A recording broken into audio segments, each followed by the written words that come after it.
What if I told you that every empire was built on calculated defeats? The real game of power isn't about winning, it's about knowing exactly when to lose. Why your carefully chosen losses create unstoppable momentum. There's a principle that ancient warriors understood, but modern society has completely forgotten. It's the idea that your greatest weapon isn't your strength, it's your ability to appear weak exactly when it serves you. Think about the last time you pushed back on everything, fought every fight, stood your ground no matter what. How did that work out for you? Exhausted, frustrated, and probably right back where you started. Here's what the power players know that you don't. When you surrender strategically, you're not giving up control. You're actually seizing it in a way that's invisible to everyone watching. It's like a master chess player sacrificing their queen. Looks insane to amateurs, but it's setting up an unavoidable checkmate. The samurai had a combat technique where they deliberately step back, let their opponent overcome it, then use that momentum against them. Brutal efficiency disguised as retreat. Law 22 teaches us to use the surrender tactic. But here's the twisted part most people miss.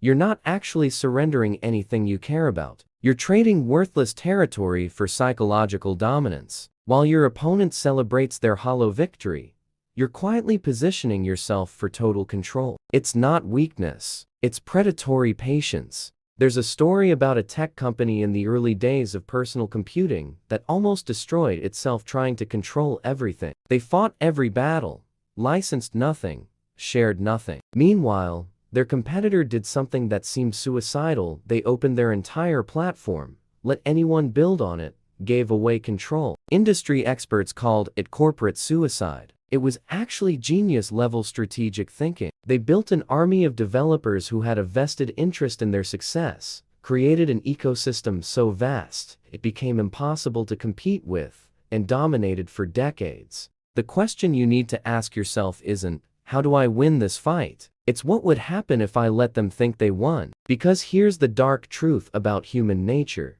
People lower their guard the moment they feel victorious. They get sloppy. They get confident. They stop watching for the real threat. And that's exactly when you make your move. Real power isn't loud. It doesn't announce itself. It operates in the spaces between conflicts, in the silences after apparent defeats. When you master strategic surrender, you stop being a player in someone else's game. You become the architect of an entirely new playing field that they don't even realize they've entered until it's far too late to escape. What battles are you fighting right now that are actually preventing you from winning the war? How to engineer your opponent's victory and why it destroys them. Every concession you make is either building your empire or feeding your ego. The difference between the two will determine everything about your future. Most people can't tell the gap between surrendering because they're weak and surrendering because they're playing 4 moves ahead. That ignorance keeps them trapped in an endless cycle of meaningless victories that lead absolutely nowhere.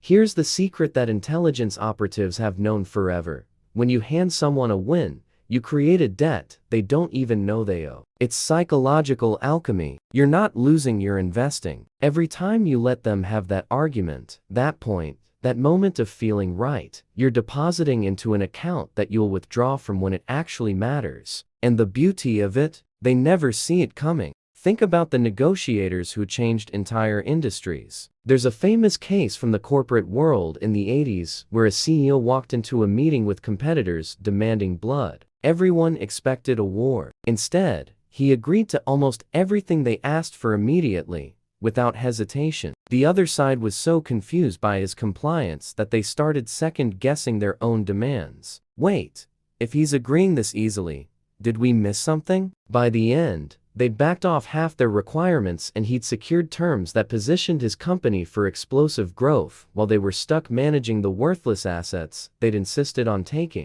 Law 48 warns us to assume formlessness. When you fight every battle, you become predictable, easy to counter. But when you flow like water around obstacles, when you surrender where they expect resistance, you become impossible to pin down. How do you fight someone who refuses to fight back? In the ways you prepared for? The ancient philosophers understood something profound about human reciprocity. When you give, even strategically, It creates an invisible obligation. The person on the receiving end feels a subtle pressure to balance the scales. They might not consciously recognize it, but it's there, operating in the background of every future interaction. And when you finally need something important, that accumulated goodwill becomes your secret weapon. Here's the exercise that separates amateurs from masters. Write down every conflict you're currently engaged in. Next to each one, answer this question with brutal honesty. If I lose this battle, what actually changes in 3 years? If the answer is nothing or not much, congratulations, you just identified your sacrificial lamb. That's the battle you're going to lose spectacularly, graciously, and strategically. But here's where it gets really interesting. Those concessions aren't isolated events. They're creating ripples that spread through your entire social and professional ecosystem. You're establishing a reputation as someone reasonable, someone who knows how to compromise, someone who isn't constantly fighting over scraps. And when the real battle arrives, the one that actually determines your trajectory, you'll have allies, credibility, and social capital that your opponents spent years destroying while they fought over nothing. Are you building lasting power or just feeding your need to be right? What happens when you remove the fight they were expecting? There's a moment of pure chaos that occurs when you execute a perfect strategic surrender. Your opponent has built their entire strategy around your resistance, and suddenly, there's nothing to push against. It's like a boxer throwing a haymaker at empty air. The momentum carries them right past their target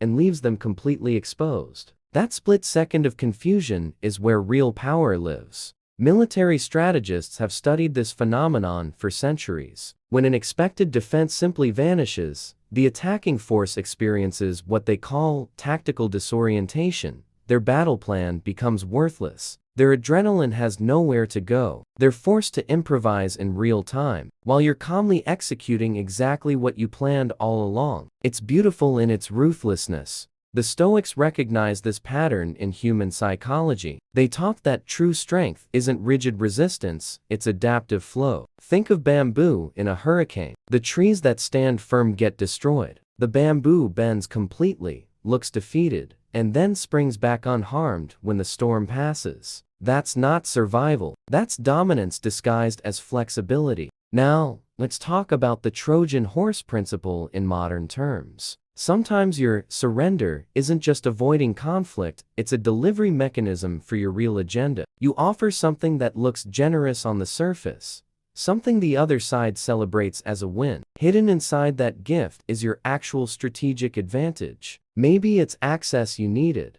Maybe it's a precedent you're setting. Maybe it's information you're gathering. They're so focused on their apparent victory that they miss the empire you're building right under their noses. There's a documented case of a political negotiator in the early 2000s who revolutionized how deals get made. He was facing an aggressive coalition demanding impossible terms. Standard playbook says you dig in, you counter-offer, you fight every point. He did the opposite. He gave them nearly everything they asked for without argument. The coalition leaders actually started retracting their own demands because his compliance made them suspicious. This is too easy, what are we missing? In the end, he walked away with a better deal than if he'd fought. Plus, he'd established himself as reasonable while they looked paranoid and difficult. But here's the really sinister application. When you surrender in visible ways, you train people to expect your compliance. They stop watching for your real moves. It's like a magician's misdirection on a strategic level. You lose openly on things that don't matter,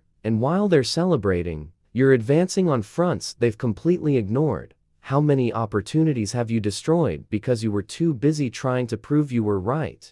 Drop a comment with the word adapt if you've ever won by appearing to lose. And if this content is rewiring how you think about power, hit that like button and subscribe. There's a lot more of these dark strategies coming your way.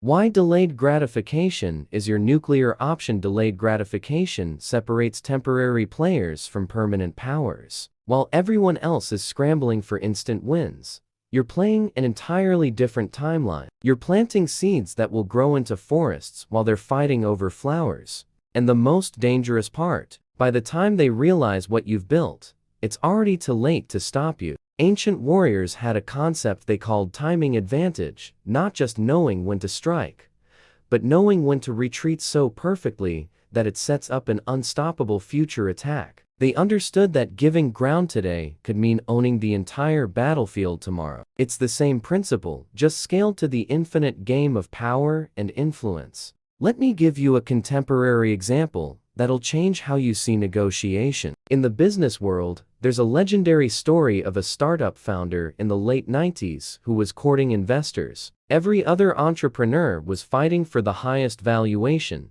the most control, the best terms. This founder did something that seemed insane. He took less money at a lower valuation and gave up board seats. His competitors laughed. His advisors questioned his sanity. But he knew something they didn't. He was optimizing for speed and flexibility, not ego. While everyone else was spending years in negotiation hell fighting for perfect terms, he built his company so fast that by his next funding round, he had all the leverage. The investors who got great terms in his first round ended up with nothing when their portfolio companies imploded in endless board battles. Law 40 tells us to despise the free lunch, but there's a deeper game here. When you appear to give freely, when you surrender generously, you create a perception of abundance. People assume you can afford to lose because you're operating from a position of massive strength. That perception alone changes every future interaction you have with them. Think about athletic competition at the highest levels. Teams that fight for every minor tournament,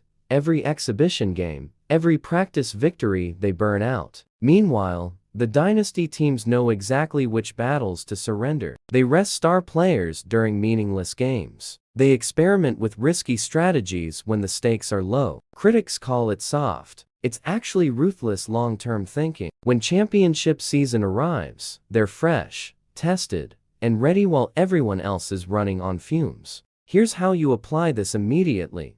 Stop optimizing for today's win. Start asking, what does winning this cost me in terms of tomorrow's war? Maybe you let someone take credit for your idea at work, but now you've identified exactly who takes credit, and you've built a case for when it matters. Maybe you lose an argument with a family member, but you've preserved the relationship capital you'll need for the important conversations ahead. Maybe you accept unfavorable terms on a small deal, but you've established trust that opens doors to massive opportunities. The question isn't whether you can afford to lose, it's whether you can afford not to. How one strategic loss rewrites your entire game time to weaponize everything you've learned. Because knowledge without execution is just expensive entertainment, and you're not here to be entertained. You're here to dominate. So let's turn this understanding into tangible power you can deploy starting right now, today, this moment. First move, map your personal battlefield. Pull out your phone, grab paper, whatever works. Write down every situation where you're currently burning energy in conflict, work, relationships, family dynamics, social circles, all of it. Now here's the critical filter. Next to each conflict, write what you actually gain if you win this battle 5 years from now. Not what your ego gains today, what you really gain long term. Most of your battles will collapse under this test. You'll realize you're fighting over things that move absolutely nothing in the grand scheme. Those are your perfect concessions. Those are your sacrificial lambs. You're going to surrender them consciously, strategically, and watch something remarkable happen. People will start seeing you differently, more mature, more trustworthy, more powerful. Because power doesn't announce itself by fighting, it announces itself by choosing its battles with surgical precision. Now the what if protocol. Take each conflict and ask, what if I surrendered completely here? What door does that open? Don't think about the loss. Think about the maneuver. Intelligence operatives use something called controlled loss all the time. They deliberately let false information get captured to misdirect attention from what actually matters. They allow small victories for the opposition to build trust and access. It's calculated. It's cold. It's devastatingly effective. The Stoics had it right about one thing above all.